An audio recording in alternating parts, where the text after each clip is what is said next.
Regardless of your diagnosis, whether you come in for post-COVID, long COVID, Lyme disease, traumatic brain injury, body pains and headaches, brain fog, what we do is we do a comprehensive diagnostic. So we can look at how well your nervous system is functioning. And we call it our baseline, the new baseline that should have been done years ago. So one of the tests that we do is called our vital scan. Instead of using a tilt table, we have patients stand from a sitting position. So on this patient, their parasympathetic nervous system is in balance to their sympathetic nervous system. Wouldn't have known it unless we did the testing. Now, the next thing we did with her was we found out what her balance was all about. So this is a foam plate, eyes closed, and they put their head in different positions. This will assess balance and the way your neck position affects your balance. We have what's called a vestibular ocular reflex, and this evaluates the vestibular ocular reflex and shows imbalance in certain head positions and a healthy balance in others. Now the next thing that we do is we look at our neuroline. So we look at eye movements and what's called saccade. So the stimulus up and down or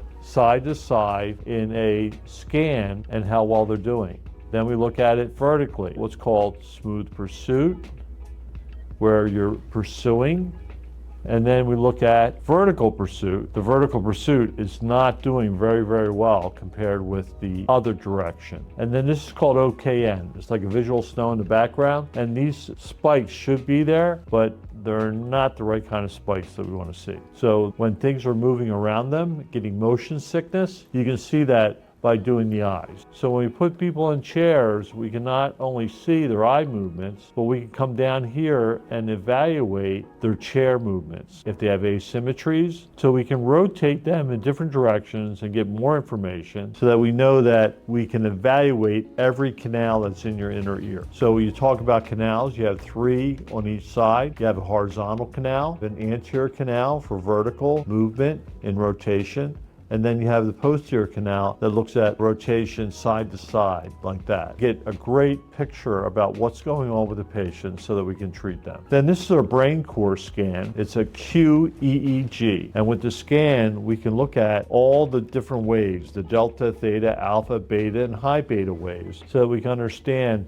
how the patient is connecting from one area of the brain to another. Then we can look at what's called the brain master scan that can look at 6,200 points deep in the brain. So we can really kind of look at deep areas in the brain like deep frontal cortex, cingulate gyrus, all types of areas that are really, really important for us to look at the brain. Soon we'll be able to see down to the brainstem with this scan. So the more information that we can get about what's going on with the brain, the better. And that's our diagnostics. With a diagnostic test that's this specific, we can get numbers that are hard and fast so that in the middle of the program when we retest, we have a better number than we did when we started. For the functional medicine, we do heavy metal screening. We do food sensitivity, like 98 food sensitivity. Then we do the mold test. We test for 14 molds. And then we always do a Dutch test on patients, look at their cortisol, their cortisone, all their hormones and antioxidants and things like that. Most people are doing functional medicine without functional neurology. We believe it should be done together. So we look at points of inflammation, and then we look at points of weakness in your nervous system. And when you bring both of them together, you get better results than if you're not. So that we're getting people better faster. We know that by the numbers they're getting better, and then subsequently they feel better. They get their life back. Everything's about getting their life back. If you can't get their life back, you just want to manage symptoms, then you can go someplace else, because we're not into managing symptoms. We're actually into bringing their life back so they can do more, be with family.